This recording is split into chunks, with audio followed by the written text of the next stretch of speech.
India, and we decode why the uber-rich are looking at better avenues outside India. Canada's Liberal Party bars MP Chandra Arya from the Prime Minister's race. Reports indicate that Liberals have revoked the candidature of Arya over his India or alleged India links. Indian fisherman dies by suicide allegedly in Karachi prison. Indian fisherman was jailed in the Pakistani jail since 2022. This is not the first instance where such deaths have taken place in mysterious circumstances. US President Donald Trump places 25% tariffs on auto imports. Tariffs on all cars that are not made in the US. These will be effective from the 2nd of April.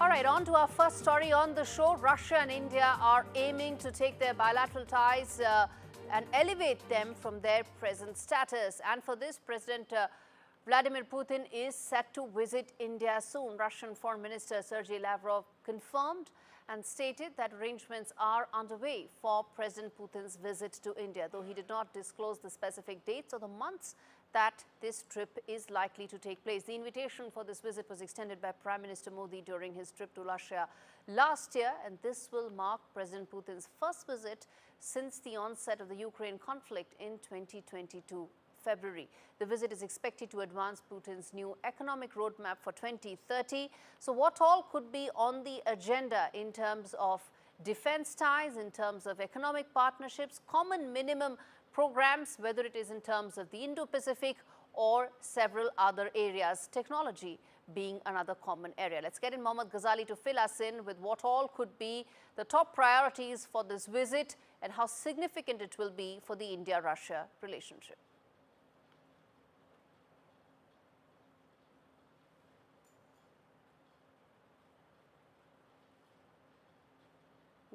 Ghazali, you're on mute.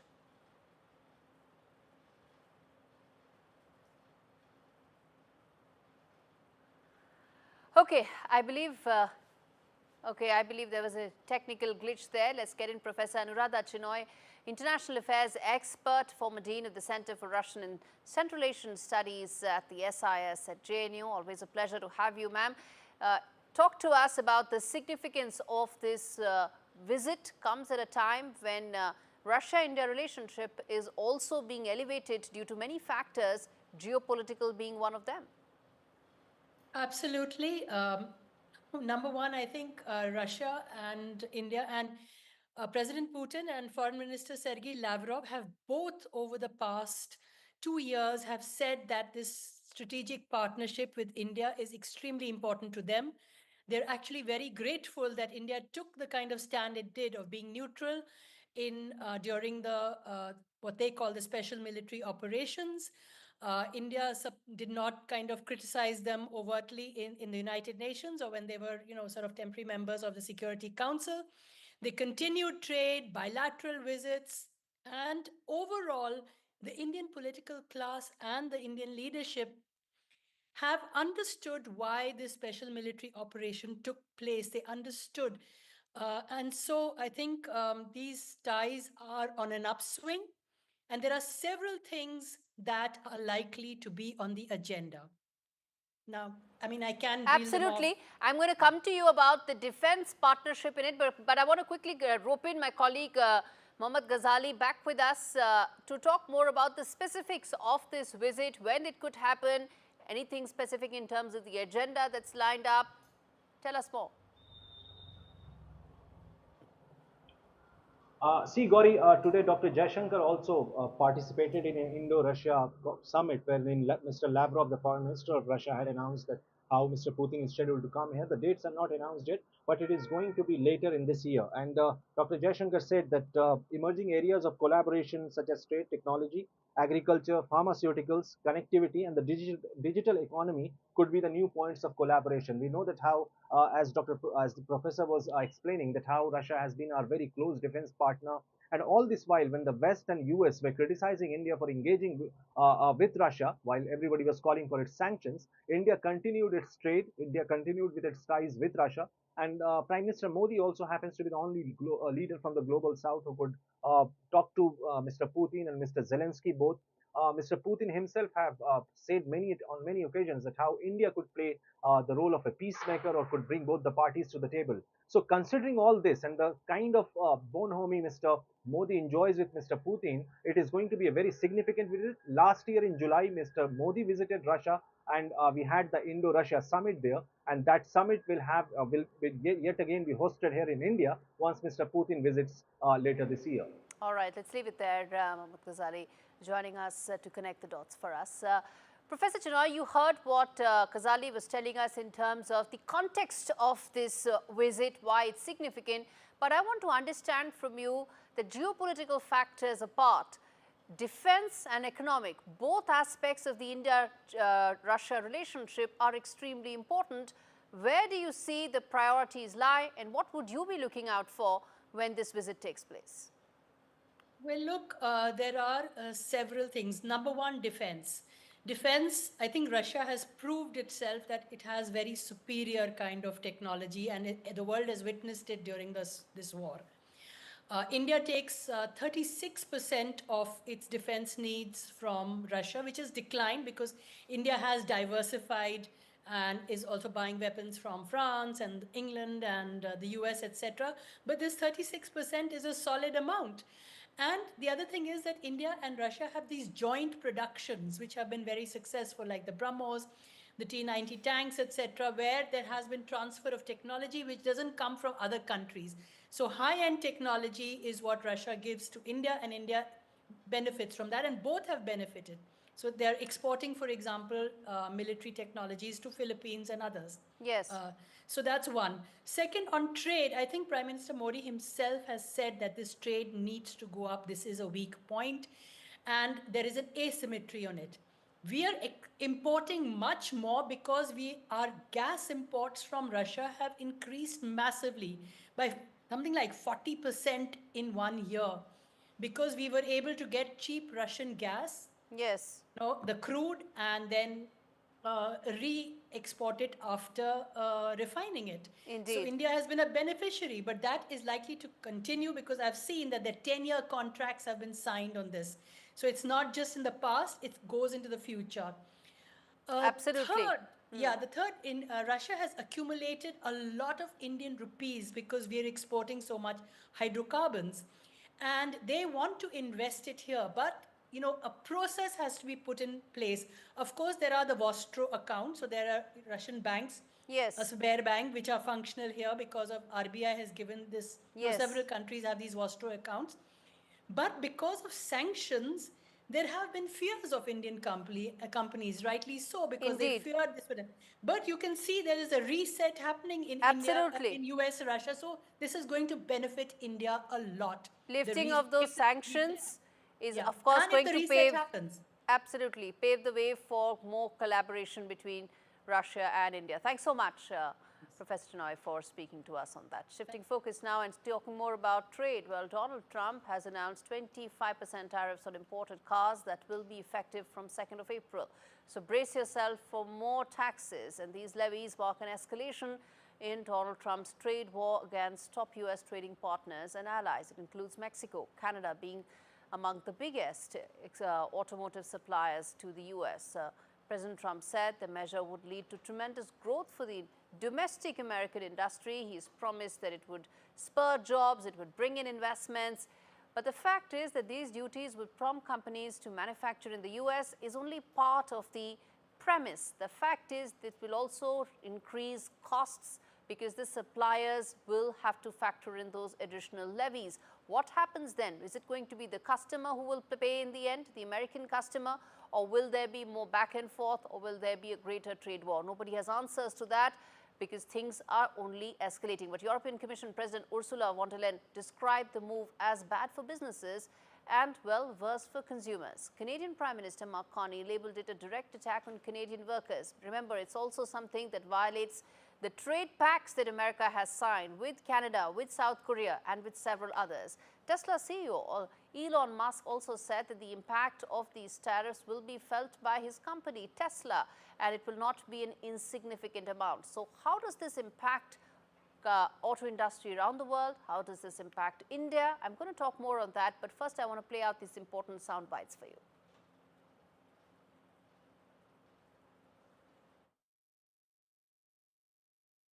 But this is very exciting to me. This is the automobile industry, and this will continue to spur growth like you haven't seen. Before I was elected, we were losing all of our plants. They were being built in Mexico and Canada and other places. Now those plants largely have stopped, and they're moving them to our country. President Trump announced 25% tariffs against our auto industry. And this is a direct attack, to be clear, a direct attack on the very workers that I stood in front of, uniform workers I stood in front of this morning at the Ambassador Bridge. All right, it's a power-packed panel that will be joining me today to talk about the tariffs and their impact. But first, I want to put forth those big questions that we always ask, which is, and let's play them out for our viewers to know what all is at stake here. So the first question that I'm going to be asking is, who will face the brunt of Donald Trump's latest levies? Who really is it going to come back to bite the most? Secondly, will India retaliate against these tariffs? Remember, the trade tariffs are never a one-way street, so will we also be retaliating against it? Trump loyalist Musk's Tesla is also hurt by these levies. So what's the kind of impact that Tesla will have to brace itself for? Next, will these tariffs strain the ties that America has with its allies? Japan, South Korea, all are very large players in the automotive global supply chain. Will it impact their relationships? And will stock markets now recover from the tariff impact? They've braced and sort of cushioned some of it, but is there more bloodbath likely to happen because of that? Let's get into to Dhawan from the auto industry, Professor Santosh Mehrotra, as well as Prateek Bansal to understand the stakes and how much can happen from here on. I want to start with Professor Mehrotra. A quick request from all of you, please. We need to keep the answers short so that we can cover as much ground as possible. Professor Mehrotra, let me start with you. As things stand right now, Donald Trump has come good on his tariff threats, one may say. And 25% is a very large number simply because the base auto rate in the US is 2.5%. So look at the rate hikes that he's talking about. What do you expect the impact of this could be?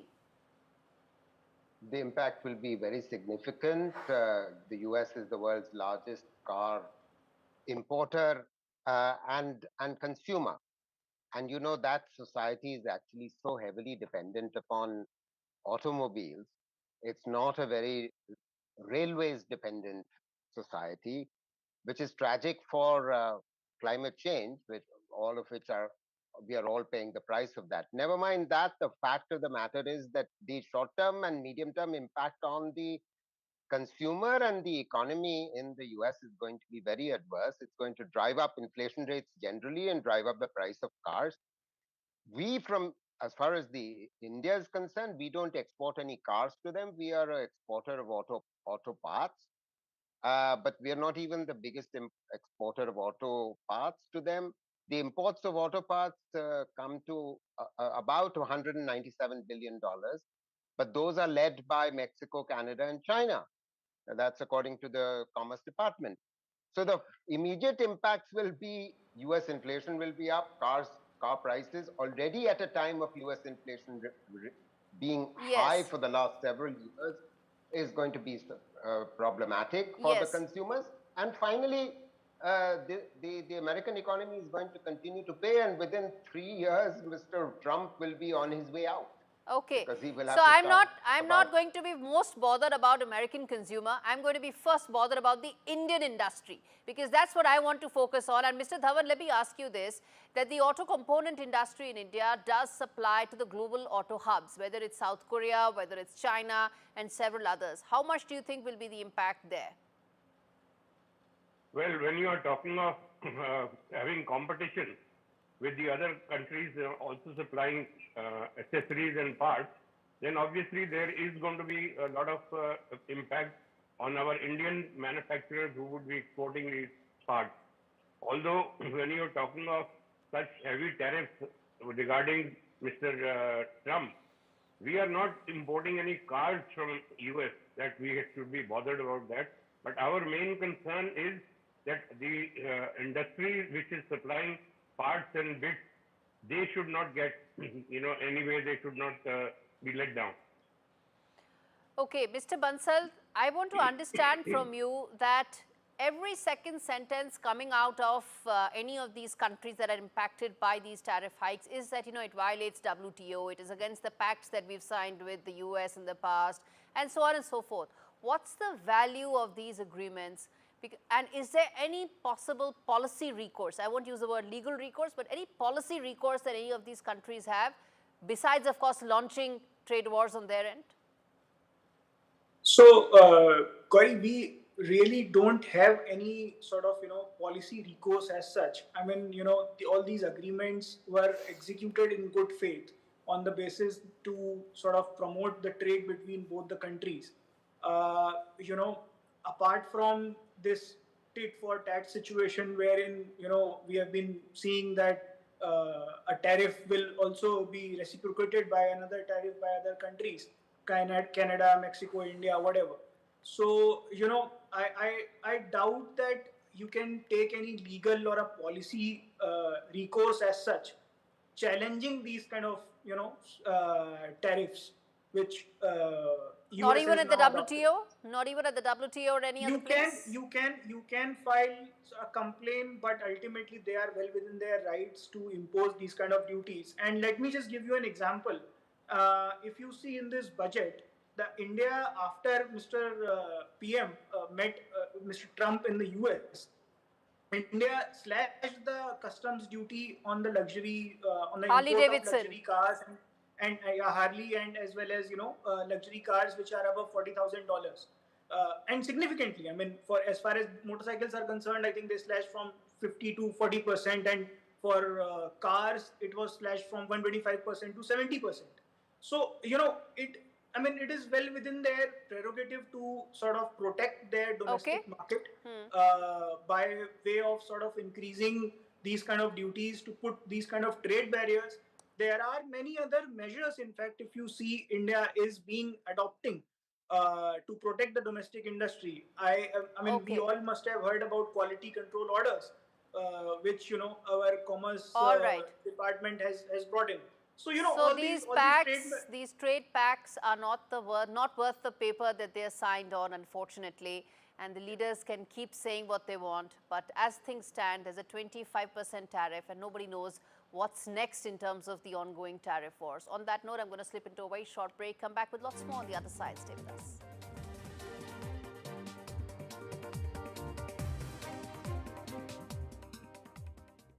Sit in quietly while your car is made all shiny. Downtime can be just fine too. Ready meal is piping hot. Waterproof on the loo. Just enjoy your back tattoo. Tea break, face break, maybe even watch the ad break. Sometimes it's not time for some tombola, right? It's enjoying lasagna time, chilling with a book time, or time to visit your nan time. Put the phone down. Today, criminals can use AI to invade your online privacy. Norton VPN Ultimate. Advanced tech for advanced threats.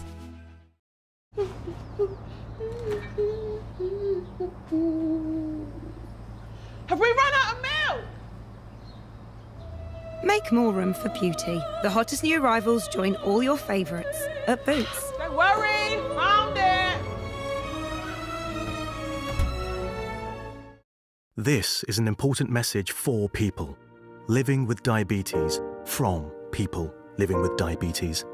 When I was experiencing the symptoms of diabetes, I didn't know what was going on. You go on the internet and it's full of horror stories. You don't know where to begin and you don't know what to believe. I didn't understand about carbs, I didn't understand about blood glucose levels. I was scared and I was worried. I didn't understand diabetes full stop. That's why the support I get as a Diabetes UK member is so important. You can become a Diabetes UK member too. To join us now, just call 0800 144 5406 and become a member today for just £3 a month. When you do, you'll receive a practical guide specific to your type of diabetes and a copy of Balance magazine 4 times a year. Balance is filled with news and inspiring real-life stories from members just like you. And you'll receive regular emails and vital updates that will help you feel informed and supported. Plus, you'll help support research that could lead to better treatments for all types of diabetes. Membership makes life better because you're not alone anymore. Call 0800 144 5406 or go online to become a Diabetes UK member for just £3 a month, because membership can help you learn to live better with diabetes.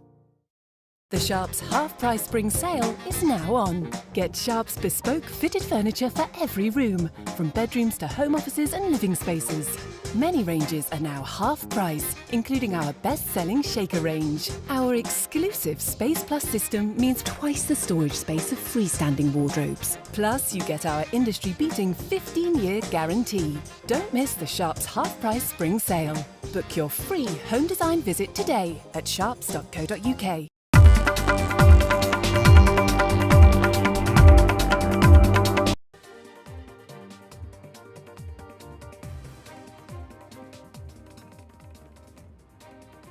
All right, I'm now going to turn my attention to Pakistan, where an Indian fisherman has allegedly died by suicide at a prison in Karachi's Malir area.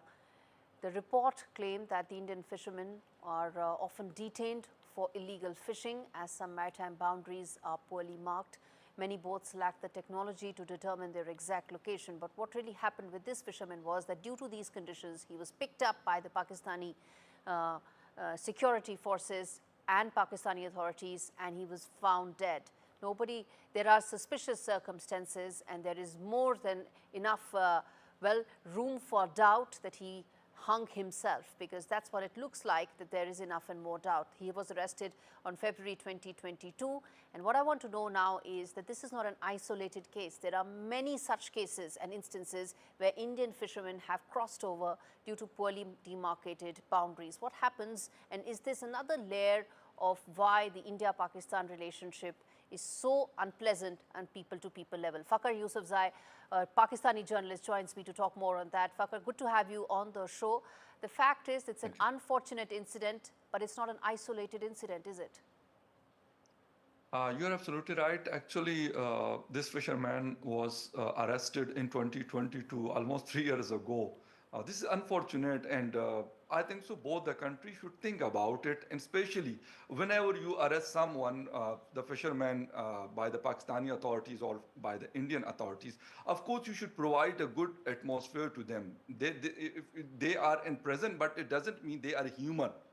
If you are not providing a good atmosphere or a place where they can live easily, then why you are arresting them? A fisherman, I think so. This is not a crime if someone cross a line where he is going for a fishing and you arrest them. I think so. Both the countries should set on this issue. After 6 months and 1 year, we listen about that Pakistan releasing 30 or 20 fishermen, and from other side India release 50 or 40 fishermen from New Delhi via Wagah border. I don't know why you are treating like this to each other. A lot of people believe that these innocent fishermen are actually used by Pakistani authorities as bargaining chips. There are several instances when they've even completed their sentences but still have not been released because they're being used as bargaining chips. You're right. For example, if we are talking now about this person who died and who committed suicide, according to the jail superintendent, Mr. Hossain, as he said. But why he is committing a suicide? Of course, he was not able to live there further. For 3 years, he was in prison. I think so. What was his crime?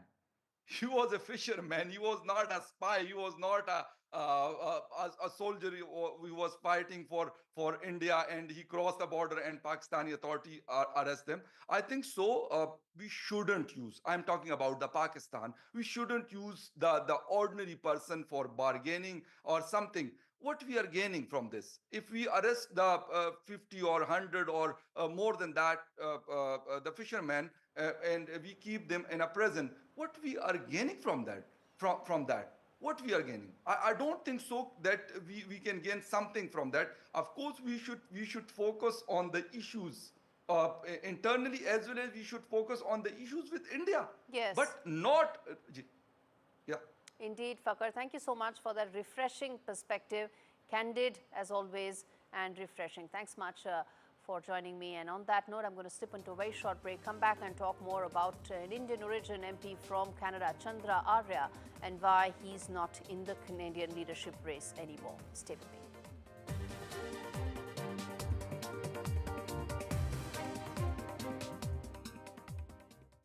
In today's interconnected world, India's voice is more crucial than ever. When India speaks, the world listens.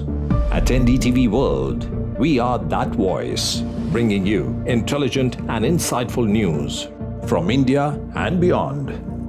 From geopolitics and diplomacy to economic shifts, migrations, tech disruptions, and the stories of our diaspora. We cover the news that shapes our global future. NDTV World, your new home for global news, is here. In terms of the strategic relationship and the intelligence arrangements between India and the United States, to what extent is it premised on perhaps an expansionist or an expanding China and the Asia-Pacific region? You know, the ties between our two countries, the United States and India, go very, very far back. And so what we're continuing to see is a strengthening of that partnership and recognizing that the mutual interests of both of our countries are centered around peace, prosperity, freedom, and security. So now as we see a new administration coming in with President Trump's leadership in the United States, of course, Prime Minister Modi's long-standing leadership here in India, we have two leaders of our two great countries who are very good friends and who are very focused on how we can strengthen those shared objectives and those shared interests. The other big international talking point is obviously the situation between Russia and Ukraine, and we're all optimistic, and I've covered the war 3 times. Be that as it may, if President Putin doesn't come on the table with the peace agreement which has been proposed by the United States, can Washington indefinitely keep arming Ukraine and, in a sense, allowing them to continue their fight? President Trump is seeing this ongoing conflict with very clear eyes. And he has made his position and his priority very clear, which is to bring about an end to this war. So he is focused on peace. The negotiations have just begun.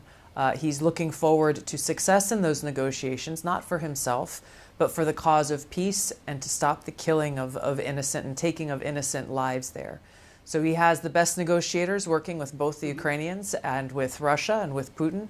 And we look forward to seeing the continued progress that we've already seen over a very short period of time.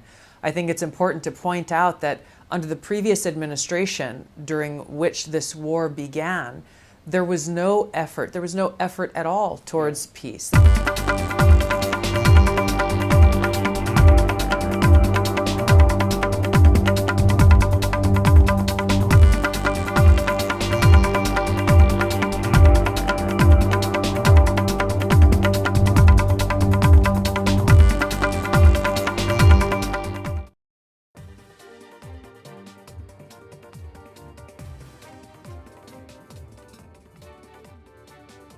Turning attention to Canada, where the Liberal Party has revoked Indian-origin MP Chandra Arya's bid to run for party leadership and his nomination for the Ottawa Nepean constituency due to what is being seen as alleged ties to the Indian government. The Liberal Party has not disclosed the reasons behind barring Arya, who's actually a 3-term MP, from participating in the recent leadership race or from running again in his constituency. But it seems that Arya, who visited India in August, met Prime Minister Modi, did not inform the Canadian government about his trip, despite the ongoing freeze in bilateral relations. But is that a good enough reason for somebody, a 3-term MP, to actually be stripped of his powers or his chances to fight again? The Canadian Security Intelligence Service had in fact briefed the government on Arya's alleged close ties. Nothing, however, has been proven. These are hearsay and allegations. So the decision to in fact disqualify him was reportedly made solely by the Liberal Party, and the MP has rejected all these allegations. Why? Because he has spoken about the Khalistani issue time and again in Canada, and something he feels he's now being penalized for by the Liberal Party. The Khalistani issue is important, significant in Canada. The Sikhs are 2% of the population there, the largest outside of India, and which is why the several segments or the sections within the Sikh population who subscribe to the Khalistani thinking seem to have been upset by Chandra Arya. I want to quickly put out the big questions that I want to ask my guest joining me this evening on this issue. First up, was Arya banned over anti-Khalistan comments? That's the single most important question. Is that the reason why he's out of the race? The second important question, it was Justin Trudeau who really led the tirade against India. He's out, but the Liberals continue to back anti-India elements. Or is that the case? Next, will Canada actually hold free and fair polls? That's a very important question, simply because if voices of dissent are being trampled, then what's the fairness that one is talking about? Next question, will this hinder and come in the way of recovering India-Canada ties? They're on the upswing, but could they be impacted by these decisions that the Liberal Party is taking? Let's get in Professor Swaran Singh as well as Manjur Seth, former ambassador. Thank you so much, both of you, for joining me on India Global. Professor Singh, let me start with you. At the end of the day, one can question a particular political party's decision to give or not give ticket to any candidate. But it seems that the reasons for stripping the possibility of his candidature is the fact that he spoke against the Khalistani issue.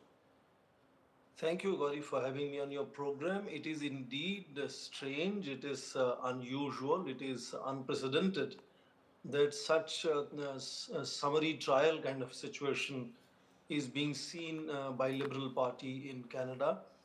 As you mentioned, three-time MP from 2015. Apparently, there has been no due process of any investigation. There is no formal explanation as to what has caused this.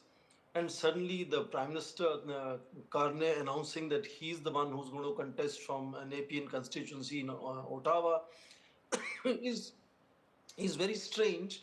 But let me also add that this is something which normally happens, and it's not just the Liberal Party.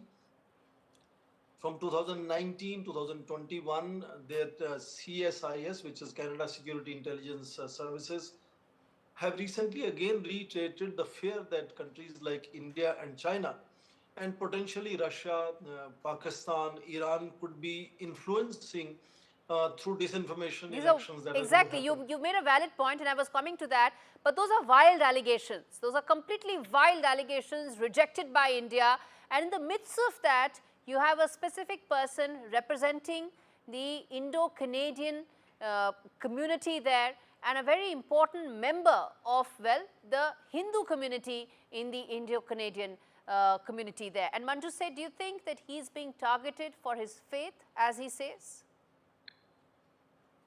I think faith may be one aspect, but also the fact that he, did not or does not support the pro-Khalistani elements within the party and in Canada, and he has spoken out against him. I think that could also be a factor, and faith alone I don't think is the only factor. And also because they are saying that they've been, the previous under the Trudeau administration, also under the Trudeau government, they have been saying that India has been interfering in their elections. And I think these kind of allegations are very unbelievable, but somehow the narrative is being built and reinforced by the Canadians within their own, and they're saying that security agencies have also done in the Niger case.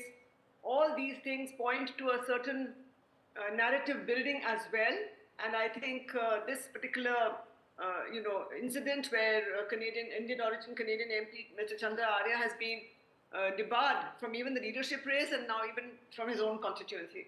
So it is something which needs to be, I think, investigated by other agencies and by the Canadian government again, with some kind of independent agency.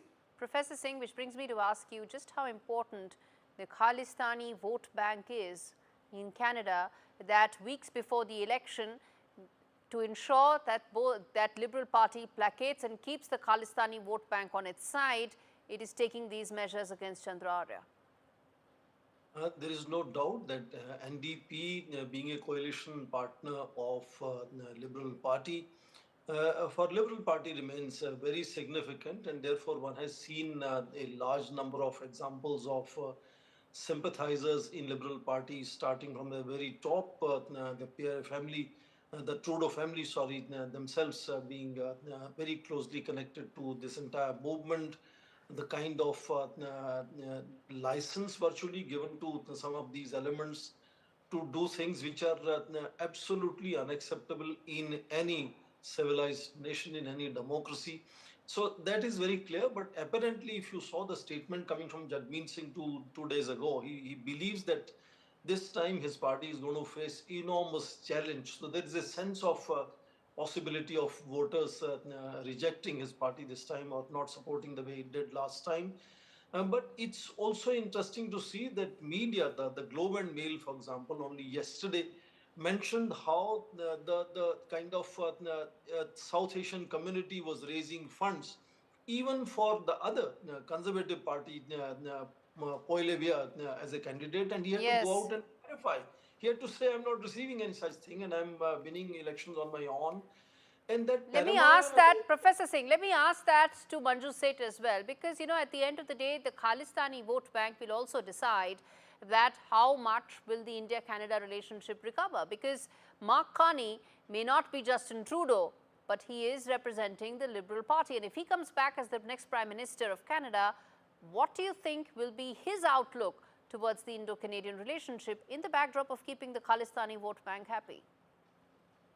Yes, he will have to do a kind of balancing act, because though he has spoken immediately on taking office that he will rebuild and reset the India-Canadian ties, and there's also talk of appointing new high commissioners in each other's country.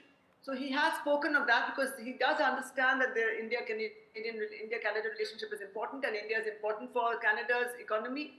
And I think he will try and do a balancing act. But yes, as you very rightly said, the party is dependent on its Khalistani, pro-Khalistani elements in its support base and in the coalition partners. So I think he will have to do a balancing act. And this might impact the relationship to some extent, but given that he has spoken about resetting ties and rebuilding the ties with India, he might be able to pull off a kind of balancing act and manage a good relationship with India. But that we have to remain, and it remains to be seen, and we don't know whether he will come back into power, because Pierre Poilievre also appears to be having a fairly good sort of chances of winning the election this time. But we don't know. We'll have to wait and see. We'll have to wait and see. It's April 28th, so it's not really very far. It's the minimum amount as per the Canadian Constitution, which is 37 days. That's the amount of campaigning that the Prime Minister has really left this to. But Professor Singh, I want to bring in another aspect of this, which is that what Chandra Arya is talking about here, that he is being targeted for speaking out against the Khalistanis, the fact that there are now voices in the Canadian administration which are making wild allegations about quote-unquote India influence in this election. Let me then ask you about the fact that in terms of the stakes here, what are we really looking at? Because it's not just about Mr. Arya, it's also about the entire Indo-Canadian community, how significant they are in these elections. We've spoken about the Khalistanis, but what about the Indo-Canadian community? I think it's a very bad example, the way Chandra Arya has been treated in case he's finally disallowed to contest any election, either for the nomination of leadership role or in his constituency, which apparently is clear now. Mark Carney wants to contest from Nepean constituency, as he's already announced. This will send a very terrible signal that how the state itself could be pandering to certain extremist sentiments, whereas a very large number of critical talent that Indian origin people or Indian citizens provide to Canada's development and stability and security are not just limited to Sikhs, and Sikhs are not all Khalistanis in that sense. Sikhs that are not all sends a very- Khalistanis, and Sikhs are not the only Indo-Canadian community here. Quickly, Mr. Manju Seth, I'm running out of time. Absolutely. I think they understand, but they don't understand. This is what I believe, because the way the pro-Khalistani elements have been able to steal the limelight, so to speak, and be in the limelight through their anti-India and their High Commission and protests against the Hindu community, etc. The way they have analyzing temples, etc. They've managed to remain in the limelight and create a narrative of an anti-Indian kind of narrative they've been able to create, and the rest of the community, the Indo-Canadian community, which is not supporters of the Sikhs, who are not supporters of the Khalistani movement, and other Hindus and other communities from India, from other religious communities. I think they do not support this kind of thing, but the Canadian leadership, it appears, is not very clear that this particular element or this segment does not represent the entire Indo-Canadian community. Of course it doesn't. Of course it doesn't. But the problem arises when the leaders start pandering to this more than any other specific community. Thank you so much, both of you, for joining me on this very important story that we're going to keep coming back to, given the fact the Canadian elections are on the 28th of April. But bottom line, viewers, on this is that the Liberal Party's ousting of MP Chandra Arya is a blatant attempt to silence the voices of the Indo-Canadian community, undermine their representation in Parliament. Despite his 3 terms of service, Arya is being punished not for any wrongdoing, but for standing up for values of Hindu Canadians and opposing the Khalistani movement. The party's claim of foreign interference is nothing but a thinly veiled excuse to sideline a duly elected representative who dared to challenge their narrative. In their desperation to appease extremists, the Liberals are sacrificing the very principles of democracy and free expression they always espouse. And on that note, I'm going to slip into a very short break. More on the other side. Stay with us.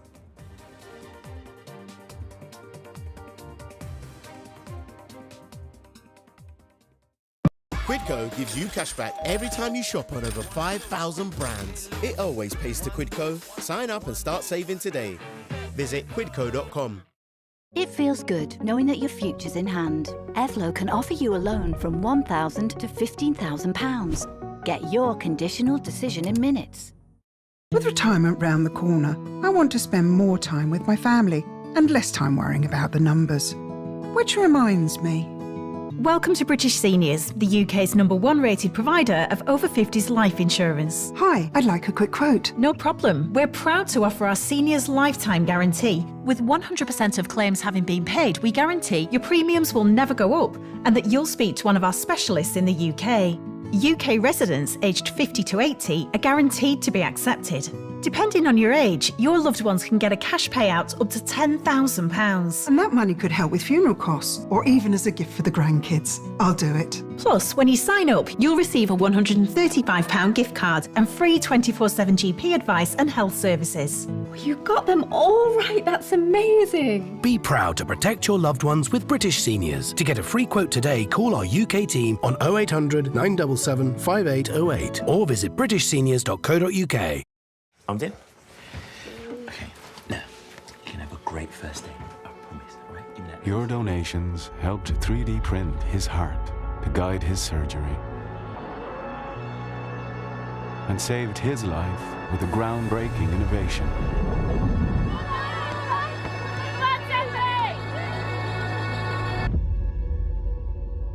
And the future breakthrough that could cure her is closer than ever. Help us turn science fiction into reality and save more lives like hers. Donate to the British Heart Foundation now. I'll fix him, love. Poor pet. Just shows you never know what's going to happen. Which reminds me, I need to protect the life we've built. That's why I'm looking into smart family life insurance. Hi, I'd like a quick quote, please. Okay. You can choose a benefit amount up to £750,000, depending on your age. If you're a UK resident aged 18 to 64, you can apply with just a few health and lifestyle questions. For £250,000 of cover, the price starts at just £14.77 a month. That's less than I thought. And it could help my husband with the mortgage. Just like families, not all life insurance is the same. That's why we offer the Smart Family Guarantee. That's good to know. You'll also receive a 100% advance in the event of terminal illness and 10% cash back on your first year's premiums. That's the Smart Cashback. Plus, you'll also get your choice of a £125 gift card. Protect the life you've built the smart way. To get a free quote today, call our specialist UK team on 0800 977 5753 or visit smartinsurance.co.uk.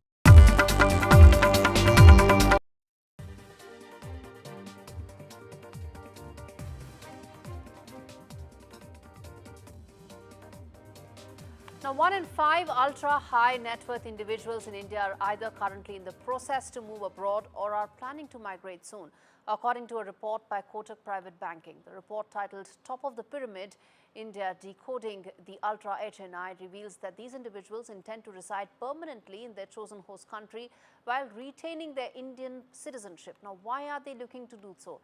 Is it mostly professionals? What are the reasons for them to do so? Why are entrepreneurs and inheritors not choosing this path? Which is the age group that is most inclined to migrate? And most importantly, what are the factors that are contributing to this? I'm going to get an expert to talk more about this, because this is something that impacts everyone, from policymakers to those in the government to those in business as well. At the end of the day, why are rich Indians looking to move out? That's something I want to now get an Andre Boyko to understand more on in terms of the significance of this trend. Sir, thank you so much for speaking to me on India Global today. It's a worrying trend. It's a worrying trend for me that our HNIs are wanting to move out. Could you help us with some statistics as to what is the scale at which we are looking at this trend? Okay. Due to the statistics of Ministry of Foreign Affairs of India, over 2 lakh of Indians gave up their citizenship in 2023. So we can say that key motivation in this is they're looking for better lifestyle, better education, healthcare, business expansion. It's especially for NHI global mobility through the strongest passport. Yes. In fact, the report clearly says that a favorable business environment, legal and taxation policies, access to global mobility enable these individuals to explore some of these newer areas, and that's the reason why they are pursuing investment opportunities worldwide. Which are the countries or destinations that are now being preferred by ultra HNIs from India? Okay, there are a few of them. So it's France, it's Portugal, it's Caribbean countries. So it's like kind of Grenada, Grenadian citizenship, Antigua, Barbuda, Dominican citizenship, also Malta. The other important aspect of the report also says that those in the working age, that is 31 to 40, are very inclined to move out. This is the age group which is looking to build businesses, looking to create something. So ideally, India would want individuals who are rich in this age group to build their businesses in India, isn't it? Why are the youth attracted to go overseas? Basically, they continue to build business in India because it's not a good idea to move your business from India abroad. So it's more about to be free in the world. So you can live 3 months there, 3 months there, 6 months there. So and after COVID, the main trend among the rich people is like global mobility. And while global mobility, of course, is preferred by ultra-rich people, what are the costs involved in terms of uprooting yourself from one geography to another, whether in terms of business or whether it's in terms of personal investments? What are the kind of costs and timing that we are looking at?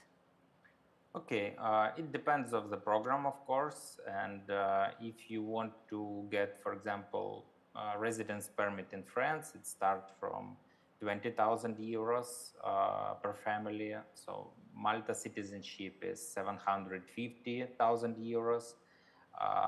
This is European passport in from 15 to 18 months. Portugal golden visa, and also Caribbean countries where you can get citizenship in $150,000, and for example Grenadian citizenship, and $350,000 with investment return after the 5 years, and you will get passport in from 3 to 6 months. Yes, even Trump is trying to come out with the gold card. But I'll tell you in terms of numbers why this is important for me and for our viewers, which is that the number of ultra HNIs is in fact expected to increase from 2.8 to 4.3 lakh, and the kind of wealth they have is likely to increase from 232 lakh crore to 359 lakh crore. You're talking about a lot of wealth and a lot of wealthy people.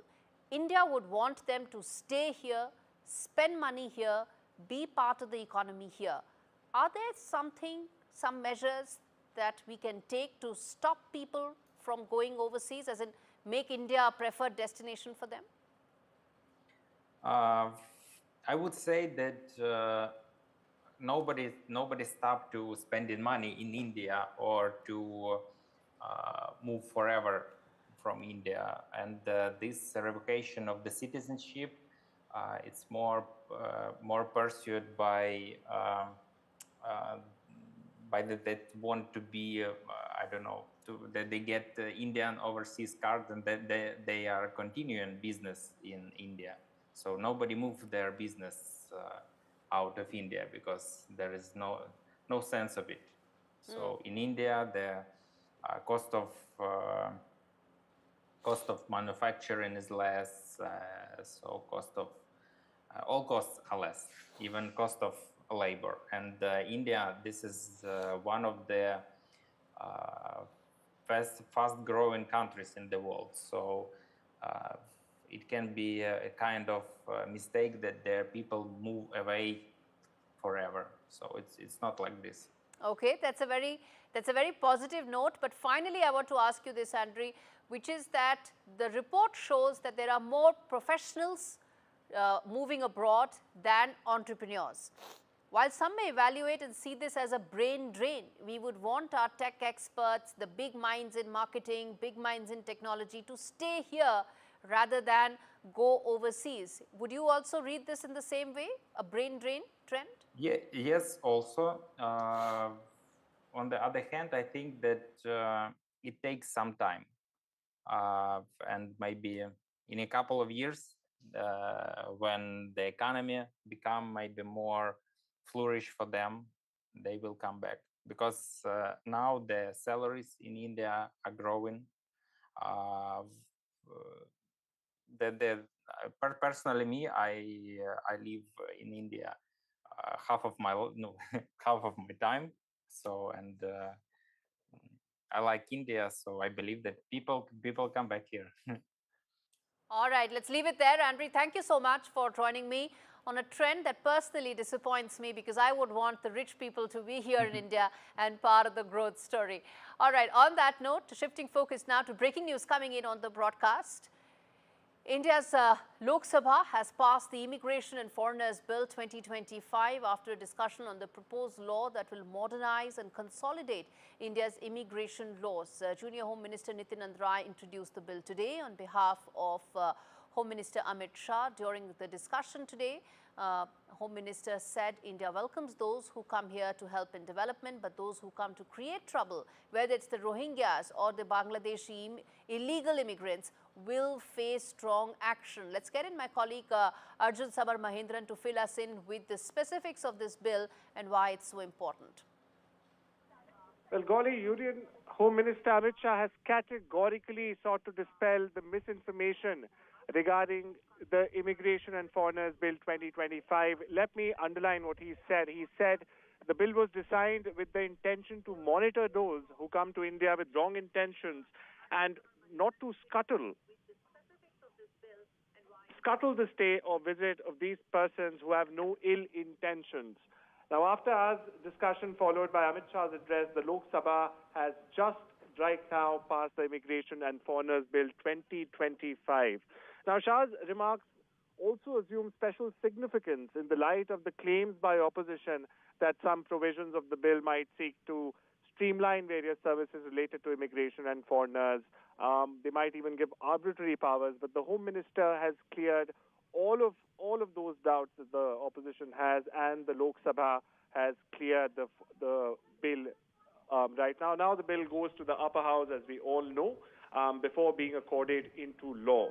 The Home Minister, Mr. Shah, has also added, as very important, that the immigration bill will also boost India's tourism sector in a big way. Okay. And it will, in fact, also be a testament to India's growth story and play a big role in helping the country to become, in fact, the third largest economy, Gaurie. All right, Arjun, we leave it there. Important because it modernizes and completely revolutionizes India's immigration laws. We leave it there. And on that note, completely timed out in this edition of India Global. Thanks so much for watching.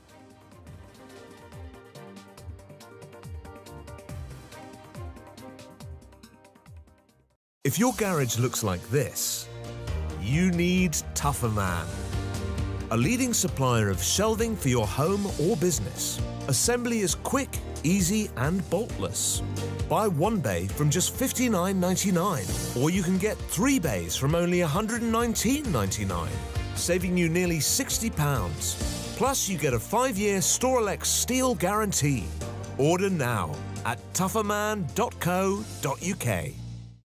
Say hello to the UK's most personalised Mother's Day card. And now get 20% off all cards this Mother's Day. Moonpig.com. Wouldn't life be so much easier if you could control your blinds at the touch of a button? With Ultra Smart Blinds from Appeal, there's no chains, cords or wiring, because these stylish blinds are driven by a rechargeable power pack.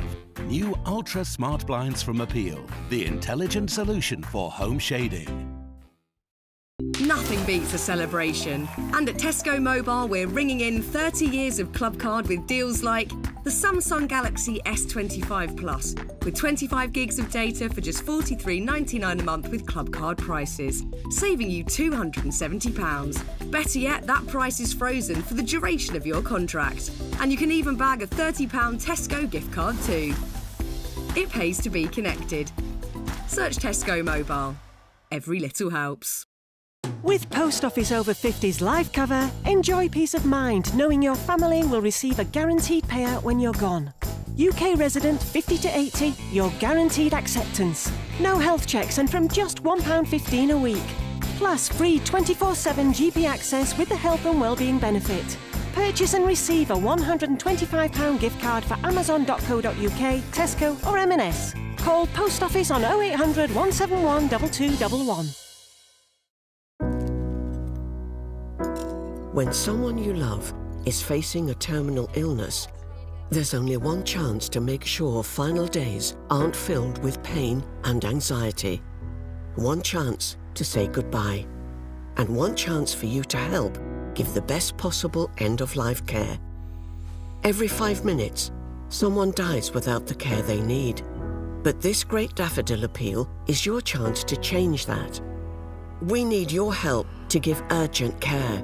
Care that protects someone's dignity, eases their loneliness, and gives them the best possible end of life, no matter the illness. Please support the Great Daffodil Appeal today. To give £23 to help fund an hour of care, just call 0800 144 5565.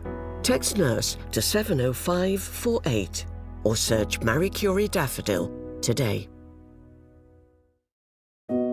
Family life. It's made of ups and downs, and those little moments. But should the unthinkable happen to you? Life insurance from Legal & General can help look after monthly bills, the roof over their heads, childcare costs, and most importantly, your family. Because no one protects more families in the UK than us. Premiums start from £5 a month and they never rise. Plus there's a £100 gift card after you apply. Legal & General. Ensure life goes on.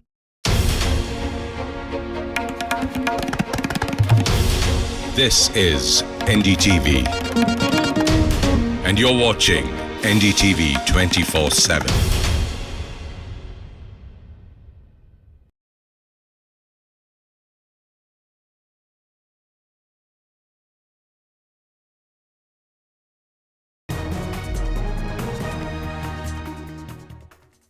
Hello and welcome to the Southern View. I'm Veera Raghav. Lots lined up on the show this evening, including a special focus on the honey trap allegations in Karnataka and the big Mohanlal starter that's hit the theatres. But first, let's take you through the headlines we're tracking this hour. Allahabad High Court Bar Council chief tells NDTV that their demands are before the Chief Justice of India. They include a stay in transfer of controversial Judge Verma without withdrawal of administrative work and a criminal investigation and changes in the law to allow that. NHRC steps into the Chaitanya Kumari case, sends notices to top bureaucrats on the case of the 20-year-old nursing student who died 3 months after she attempted suicide. It's an NDTV impact. US President Donald Trump rages the tariff war and threatens larger tariffs. There are strong global reactions. The opposition in India demands that the government join the ranks with other global sane voices in opposing those tariffs.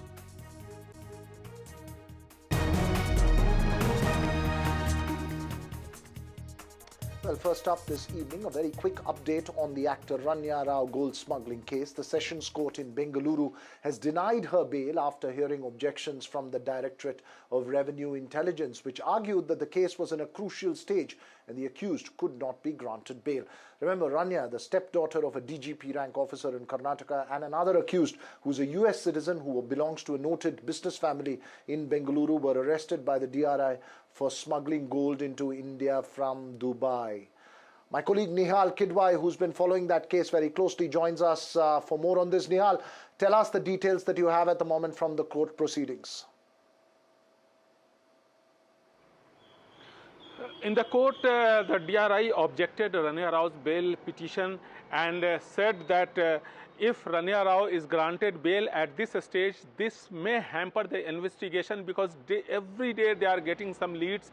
They had seized the mobile handset of A1, who is Rania Rao, A2, who is Tarun Raju, and on the basis of mobile handsets and other gadgets, they had got some lead, and after that a third accused, who is A3, Sahil Jain, has been arrested. He is from Bellary, and what the DRI alleged that Rania Rao used to physically smuggle the gold from abroad, and whenever the gold reached here, the money transaction happened through Hawala, and this was taken care of by A2, who is Tarun Raj.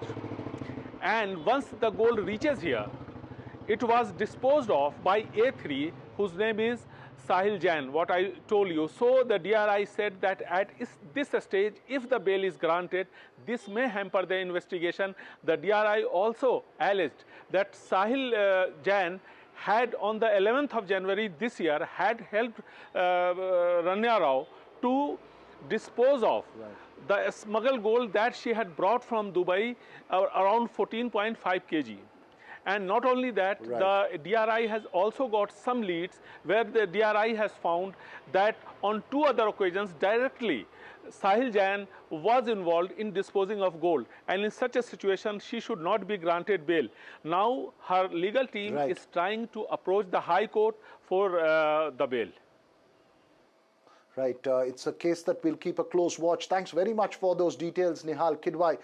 Now to our special focus this evening.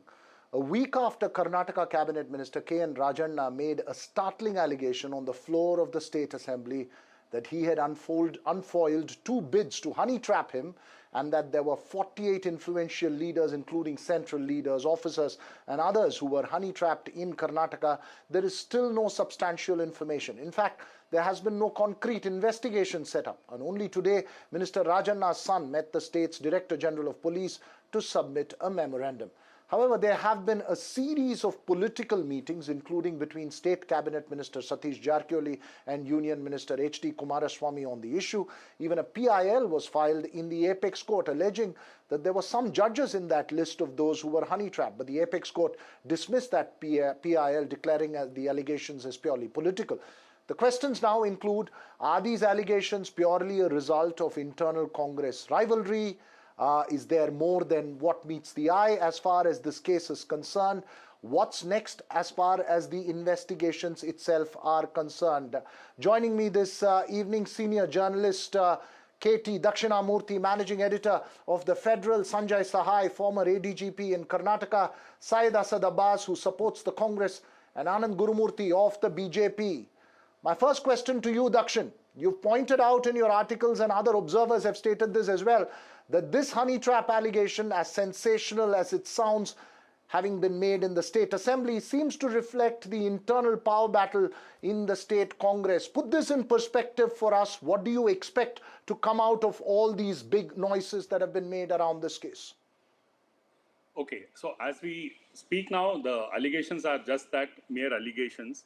But really what is intriguing about this whole thing and the way it has come out is that a minister makes a revelation, in the assembly of all places, which is a little surprising, because he could have approached it in many different ways. He could have contacted the chief minister, his leader. They could have had a discussion within the government, and then they could have decided on a certain strategy, etc., etc. So, the fact that it just came up like that in the assembly of all places makes it intriguing. And though whether it is directly related to the infighting or not, we don't know, because investigation still has to be done.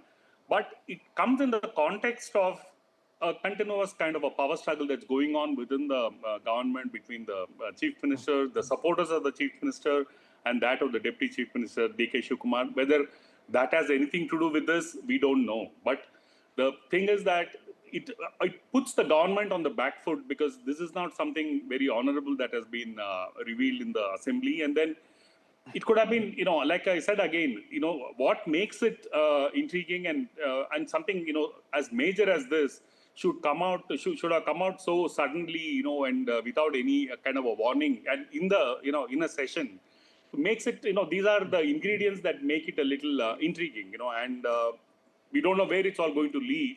But it's definitely not something that the government would have wanted.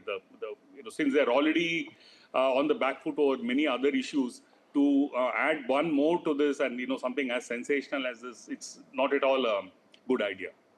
Okay, it's not at all a good idea, but for who, Dakshin? That's really the question. There are several players, several factions within. Somebody seems to have thought of it as a good idea to actually go and make that statement in the state assembly. Now, who's behind that is really the question. Sanjay Sahai, before I get to Syed Abbas and to the BJP, the fact that an allegation of this nature has been made in the state assembly, it's a week on, we still do not even have an FIR that's filed as far as the case is concerned, and there is no clarity on a concrete probe. The Supreme Court has dumped a PIL on this matter. Is this just political noise? Will anything ever come out of it? Or is this just the big open secret of Karnataka politics? Yeah, I think Supreme Court has told with extreme amount of clarity that this is political nonsense. Until the time it is proven otherwise, we should take it as political nonsense.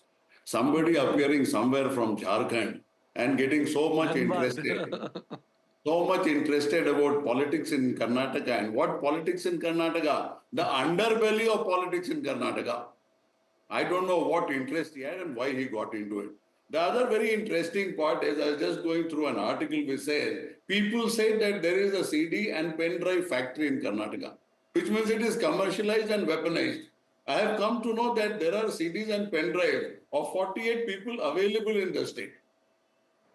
Now, I just can't make the head or tail out of it as to what is happening. And legislative immunity and parliamentary immunity has been used any number of times in this country for a variety of purposes. But for the purpose for which it is being used, even if it is political, it brings shame and disrepute first to the political class, and I dare say to the state itself. What has transpired in the last 8-10 days is to create smokescreen after smokescreen in which everybody is a stakeholder. So Mr. Rajan is a stakeholder, and whosoever you have been talking about, and your correspondent has been, the senior journalist has been talking about. It is not only intriguing, it seems to be a very well orchestrated intrigue. Whether it is because of politics, it is for whatever reason we are not aware of. We are not even aware of the fact that might be tomorrow. It might just happen that a couple of tapes are available. And this is being created as a backdrop for that exercise that I'm getting victimized and all that. And one point which I keep repeating in any of these discussions, only they should not be honey trappable. Will get honey trapped. Okay.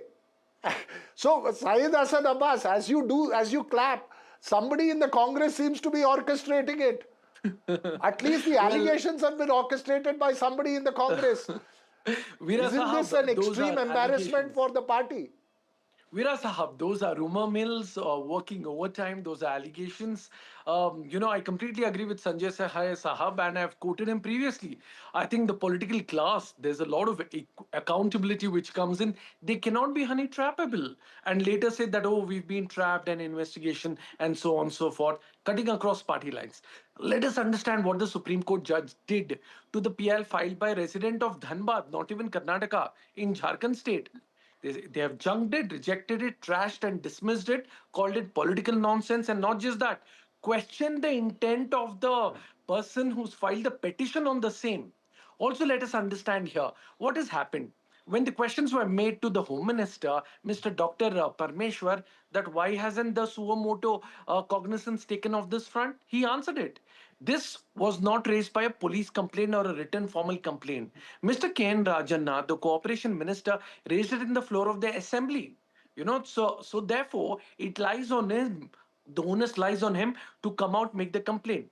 Irrespectively, let me address the issue. Let me set the cat among the pigeon and take the bull by its horns. The fact that many a times that be the Congress party or the BJP or the JDS are questioning on this front, let us understand here that what are politicians afraid of and why do they entail themselves to fall into a trap like a honey trap? The fact of the matter is the accountability lies with them. That is what they need to understand. Okay, point taken. Pinning, and then last point, pinning the blame on a DK Shiv Kumar or calling this or between the Chief Minister, Deputy Chief Minister, I challenge the Bharatiya Janata Party today. Bring out the evidence, sir.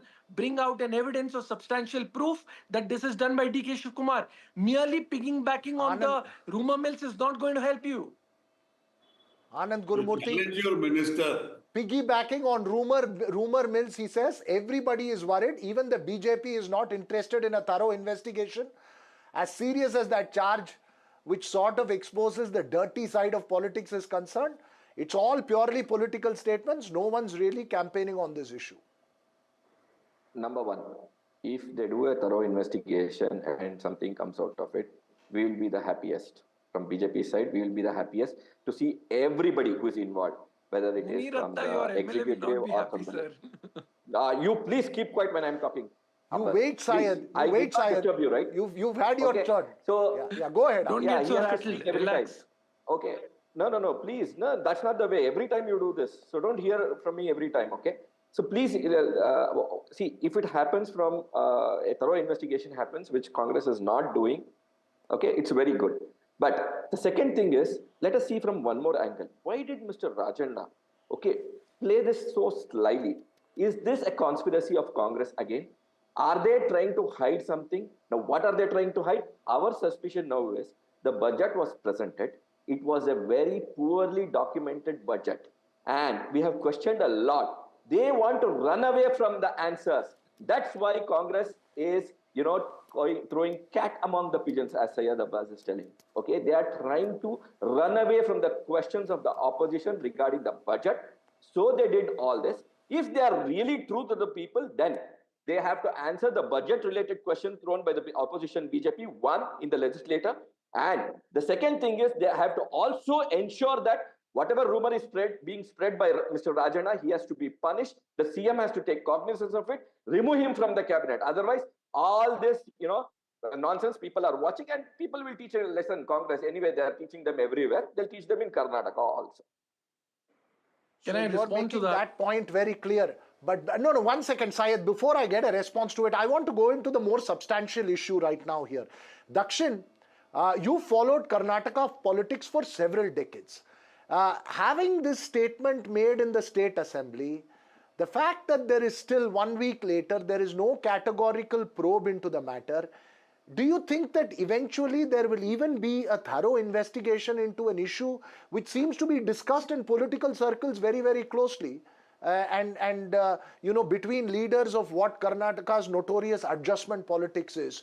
But, do you really believe that something categorical, clear will come out of all this, or is it just going to be just this noise and forgotten later? What you're asking is really $1 million question, because something like this, I cannot recall in the past, except for these allegations about phone tapping and all that, which happened many, many years ago during the time of Hegde, and then, it had its own ramifications. But something like this has never been done before, in the assembly, talking about honey trap allegations, not just for 1 or 2 people, but for 48 people and across the country, goes right to Delhi. So the magnitude of it and what it entails is quite quite an earthquake if it turns out that there is any substance to it. But what I would still say is that the fact that he made this in the assembly, this cannot be hidden away, or it can't be pushed under the carpet, because there is a certain logic to many of these revelations, and that will need to be followed, because it's not like from tomorrow people will keep quiet. The questions will be asked. This will continue to be to proceed. For instance, this evening, I believe that the state DGP or the Inspector General has asked the CID to look into it. So there is some kind of a movement that has happened, but that's just happened recently, just some time back. So I'm just saying that this cannot be pushed down. It's too big for it to be pushed down. So something is going to come out of this. I don't know what it is, but something is going to come out of this. Yeah. We'll see, but there will be more politics that will come out of it. We'll have to watch for that as well. But you're saying this cannot be pushed under the carpet. Before I get to the final comments from the political panelists, Sanjay Sai, as a police officer, do you believe that it is going to be possible even to have a clear and independent investigation into a matter of this nature? A clear and independent investigation will happen only when some video is leaked. So once the video is leaked, so per force they will have to do the investigation. If the video does not come out in the public domain, I think there is an investigation which is required as to why the political class is behaving in the manner it is. So the motive and the intent is somewhere else. There is absolutely no doubt about it. And as the Delhi fire has showed a variety of things, it's only divine providence which can force an investigation into this, and that can be the leaking of the tape. As far as the general investigation is concerned, it will go into this flip-flop show, and might be even if there is a probe order, of which there are no chances. It has been spoken only because of legislative immunity and not because of any other reason. Point taken. Syed Asad Abbas and Anand Gurumurthy, 30 seconds to each of you to make your final comments. Finally, the BJP spokesperson said that all this is happening due to the questions asked by BJP with respect to the budget. I think they need to understand that the state of Karnataka, GDP has grown by 7.4%, agriculture witnessed growth by 4%, and the state GDP has outpaced the national growth by 6.2%. Not just that, many a times they called it the halal budget. They need to understand that as per the Supreme Court's orders and what we've seen in evening, your 30 seconds now. BJP state. I'm sorry. We are very clear, okay? We are very clear, okay? Investigation should go on in this case. Whatever Congress tries, they are falling in the pit they are digging. Okay, first of all, now they have one more case that they have to investigate. Let them do it thoroughly. Second thing is, let them answer to the people how they are going to give their guarantees, which they cannot. So Congress is a finished case in Karnataka in the coming days. You have a long way to go, but sir. The Congress disagrees, but that's all we have time for on this show. We'll have another debate again on this Congress-BJP exchange, which plays out all the time. Thanks to all four of you for joining me here on the Southern View this evening. From politics to Malayalam cinema, the big Mohanlal starrer L2 Empuran hit the theatres today. The Prithviraj Sukumaran sequel to the 2019 super hit Lucifer is reportedly Malayalam cinema's most expensive film with a 180 crore budget. Advance opening figures say the movie is set to break Kerala box office records at least. But is it on track to be the grosser that it needs to be in the box office? Remember, Mohanlal himself has said that many agree that this could be an important film for the Malayalam film industry overall in terms of moving towards big budget films. Joining me this evening, the one and only Girish Wankade, who observes movie business very closely. Girish, what's the buzz on Empuran on day one? It's amazing. It's super impressive. The numbers which we can see, obviously when we spoke yesterday, I think it's working, because the numbers what we see are not less than 20 crores on the day one in the domestic. Worldwide, it is huge. It is almost 80 crores. If we can see these numbers, then looking at it, we can see and we can say also that it could be the game changer for the entire Malayalam film industry. The numbers are good. Of course, there are some mixed reviews, but most of the time when a superstar reigns, if it's a superstar's film, there could be always some mixed reactions. But at the end of the day, we have to see the numbers, and they are looking astronomical, very big, huge numbers. Okay, you're saying that the numbers look astronomical. Last evening, you told me 150 crores is what it should gross in the first week to make this movie really viable. Does it seem like it's on target to do that? Yeah, I think while looking at today, it should do it, because up to Sunday, like 4 days, it has got a clean slate, because there is no competition. It is the biggest film. And then there will be pan-India competition, which I say will be from Sunday. That is Eid of Salman Khan's Sikandar. That will be one film which has again a very big pan-India presence and acceptability. So that may somehow slow down the pan-India run of Empuran. But overall, by looking at it, I think it should somehow get close to 150 crores in the first week. All right, you're making that point, but very quickly, just to add perspective, because sometimes we throw these numbers when we are talking RRR and when we were talking Pushpa 2, we were talking 800 crores, 500 crores, 600 crores. In terms of the market for this film itself, it would be largely Kerala based and overseas, not really the rest of India in that sense? No, now it has changed. Actually, it was usually that way, but now the share of these films which are dubbed into Hindi language has got tremendous response in the Hindi belt also. I talk about even in Mumbai, there are 4 centers which has got tremendous acceptability of Malayalam films. And because of the OTT and the respect which Malayalam cinema has garnered over the years as a great content-driven filmmakers, they are doing amazing. So I feel that it is not only Kerala or Tamil Nadu or overseas, but pan-India also. There is a huge acceptability of Mohanlal. Of course, after Drishyam was remade, also because of OTT, and there are a lot of television rehash of all the South Indian films because of people. Everybody they know Tovino Thomas, they know Prithviraj Sukumaran. So that is a great way. So it's not limited only to South, but it is now a pan-India phenomenon. Right, interesting that you say that. I think the lesson really, Girish, is that Southern cinema seems to be conquering the North, but Northern cinema seems to be restricted to the North. It's not yet conquering to the South, which is a good point to smile on for me as a South Indian, but I don't know how you see it from Mumbai's point of view. But thanks very much, Girish, as always, for that perspective on the numbers. Let's see what Empuran does in the days to come. Girish putting those numbers in perspective. That's all we have time for on the Southern View. But having discussed the movie, let's leave you with the trailer of L2 Empuran, the movie that Kerala is watching at the moment.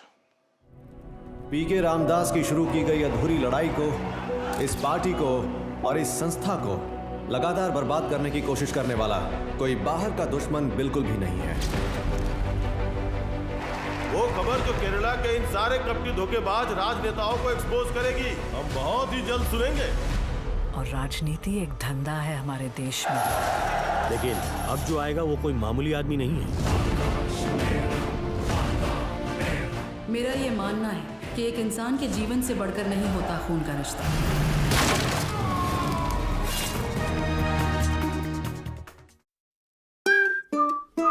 What are happy about? I've just made a claim. We could be owed thousands. My claim group? Yeah, the cars we bought on finance, well, the lenders could have charged hidden commissions. It's dead simple to claim. Hey, I had 2 cars before we met. Go to My Claim Group. You could be owed thousands in hidden commissions from cars you bought on finance since 2007, even if you can't remember the details. Done. Simple, eh? Go to My Claim Group now. Claims made simple. Who doesn't love a good deal? Meal deals. Be rude not to deals. Seal deals? Or a bit of deal or no deal? We've got free-to-play deals with no deposit required. And up to £1,000 to be won every day. Get that good deal feeling only at Tombola. Right now, UNICEF is supporting millions of children in emergencies around the world. It's what they do. Teams are bringing emergency supplies to children affected by the crisis in Gaza, healthcare and safe spaces for Ukraine's children, and medical supplies for children in Yemen. £10 could help bring safe drinking water and life-saving therapeutic food. Search UNICEF supplies online or text supplies to 85525. Your support brings hope for children caught in crisis. At Direct Line, we know that for multi-property landlords, sometimes the tiniest of things can turn into way bigger problems. From niggly contract issues to keeping up with ever-changing legislation. That's why Direct Line's landlord insurance offers a 24/7 legal helpline as standard. Because a call with someone could help to make the hairiest of problems feel that little bit smoother. Search Direct Line Landlord Insurance. We're on it. Just sorted my guaranteed over 50 plan with Sun Life. There's even a cash payout. Nice one. It's given me the confidence to look after myself. I've started learning jiu-jitsu. Come on!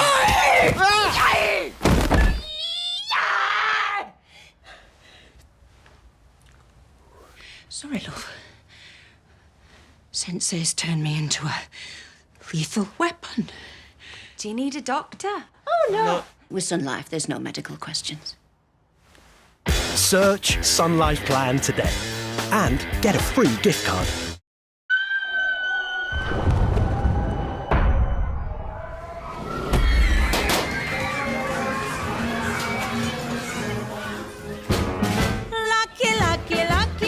It's all good. You have a Tucson. So you can enjoy quiet driving with electric mode. The new Hyundai Tucson plug-in hybrid. 0% APR and 24-hour test drive now available. The Sharps half-price spring sale is now on. Get Sharps bespoke fitted furniture for every room, from bedrooms to home offices and living spaces. Many ranges are now half price, including our best-selling Shaker range. Our exclusive Space Plus system means twice the storage space of freestanding wardrobes. Plus, you get our industry-beating 15-year guarantee. Don't miss the Sharps half-price spring sale. Book your free home design visit today at sharps.co.uk. Whatever you need to ask about cancer, Macmillan's free support line is just a call away. Hello, Macmillan. Whether it's money... Am I going to lose my job? Getting on with life. Can I still go abroad? Get insurance?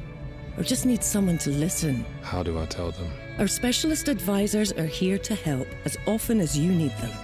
Whatever you need to ask, cancer, money, life, call us now on 0808 134 1000. In today's interconnected world, India's voice is more crucial than ever. When India speaks, the world listens. At NDTV World, we are that voice, bringing you intelligent and insightful news from India and beyond. From geopolitics and diplomacy to economic shifts, migrations, tech disruptions, and the stories of our diaspora. We cover the news that shapes our global future. NDTV World, your new home for global news, is here.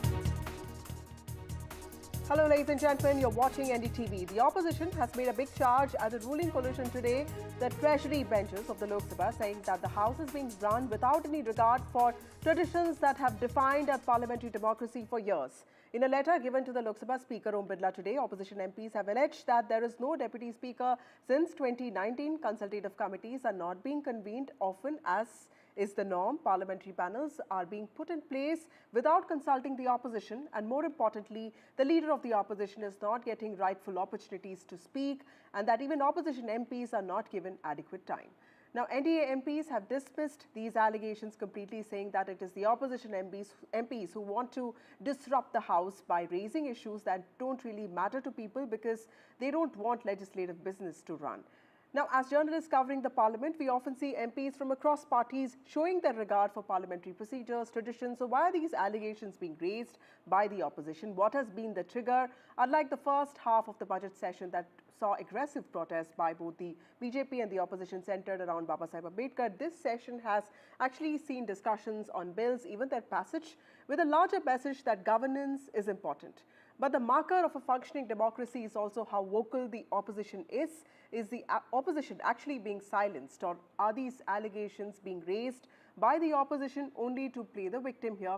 Should the BJP also indulge in a lot more backroom talks, confidence-building measures? That's all we discussed tonight. We will be joined by a panel of guests, but first, let's show you some reactions. Issue in 0 hour today. Will they be allowed today? I don't know what they're scared of. Sir, you should say this on camera, sir, please. India alliance का एक delegation शून्यकाल के समय में आदरणीय अध्यक्ष महोदय से मिले और हमने अपनी सामूहिक चिंता और सामूहिक दुख आदरणीय अध्यक्ष महोदय के समक्ष रखा कि किस प्रकार से सत्ता पक्ष सदन की परंपरा, नियमों और संस्कृति का उल्लंघन कर रही है. I can only say as a member of the Lok Sabha who sits in the Lok Sabha right from morning till it ends in the evening, that whatever allegations that they are making are absolutely false, groundless and far from the truth. The Speaker has been very considerate. Speaker has been giving ample time to all the members of the Parliament. Who prevents Rahul Gandhi ji to speak on the Immigration and Foreigners Bill 2025? Let me ask you. Why 0 hour? He can come up and he can say that he wants to speak on the bill, and who can prevent him? Rahul Gandhi ji, who doesn't even sit in the Lok Sabha. I will just request him as a member of the Lok Sabha, as his colleague in the Lok Sabha, that he should actually find more time for the Lok Sabha. He should be seated in the Lok Sabha. I want to ask him how many Rule 377 issues he has raised so far. Number two, how many 0 hour he's actually uploaded in the members portal. I mean, this is something which I will request all of you to actually get into. On Mr. Rahul Gandhi's behavior in the parliament, Mr. Rahul Gandhi behaves like an entitled, spoilt prince. Mr. Rahul Gandhi did not even respect or show a parliamentary behavior towards the late Sardar Manmohan Singh when he openly announced the tearing of the ordinance. So what the country can expect, how should he behave towards the BJP and the entire parliament? Mr. Rahul Gandhi is a worst performing parliamentarian in terms of attendance, in terms of asking questions and raising valid questions. Mr. Rahul Gandhi is only interested in making noise and not indulging in serious politics. Arun Nehru, an MP from the DMK in Tamil Nadu, joins us. Thank you, Mr. Nehru, for joining us on this debate. My first question to you, sir, would you agree with the allegations that have been raised by some opposition MPs that parliamentary traditions are being ignored and that the opposition does not get enough time to speak? Because at least this session, the DMK raised a lot of points, and although there was a lot of back and forth, you had speakers who spoke from your end. Madam, it's good evening, first of all. What you have to understand is one small data point. UPA 2 had a minimum of 108 working days, madam, parliamentary working days. NDA 1 had nearly 70. NDA 2 had 57.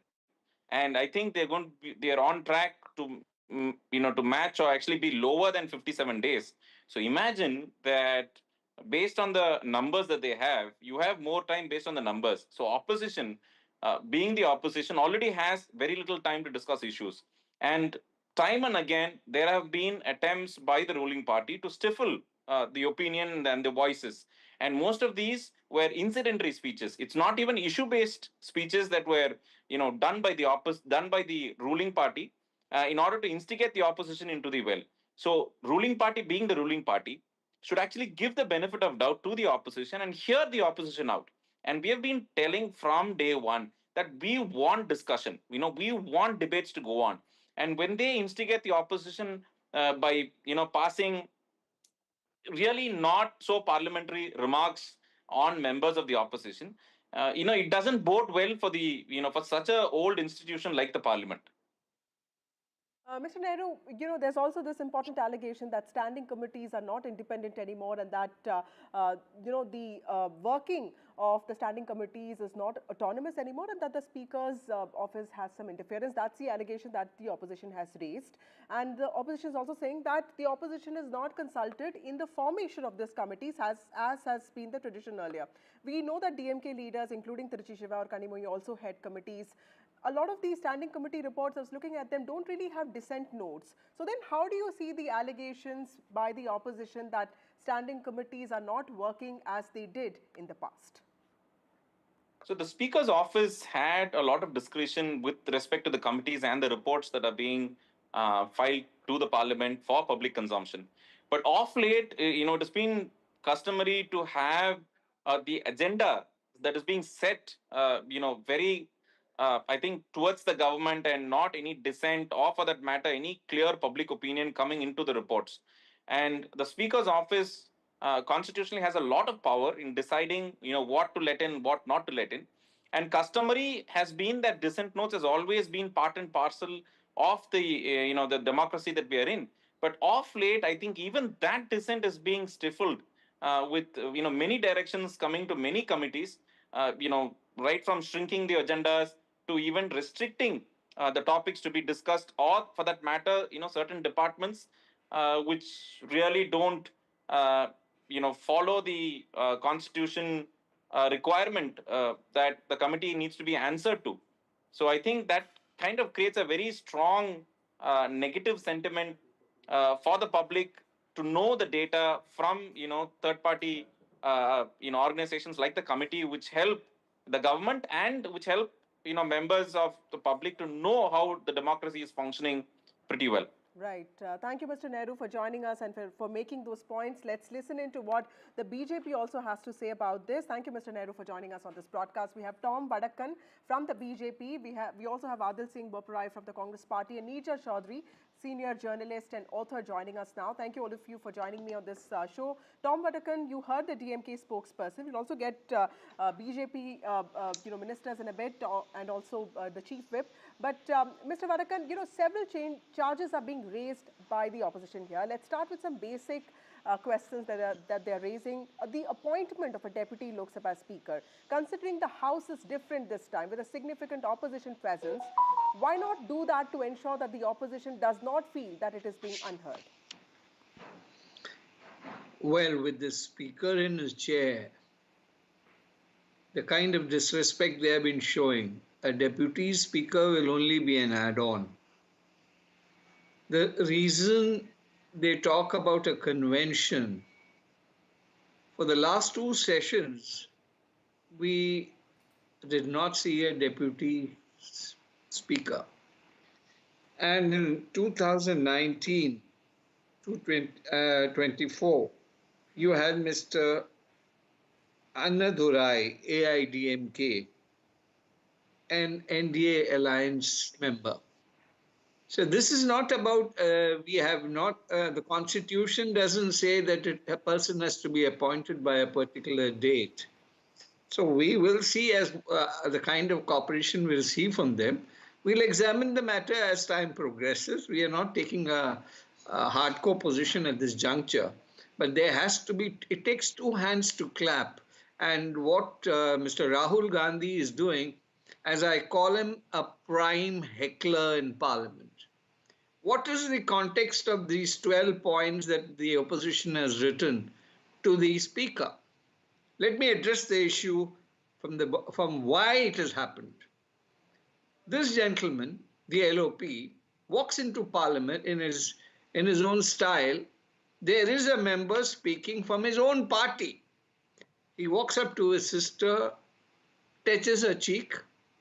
Now, this is, and the speaker was surprised at this move because there's a protocol. You come and bow before the speaker, and then you walk up, and there is a speaker speaking from your own party.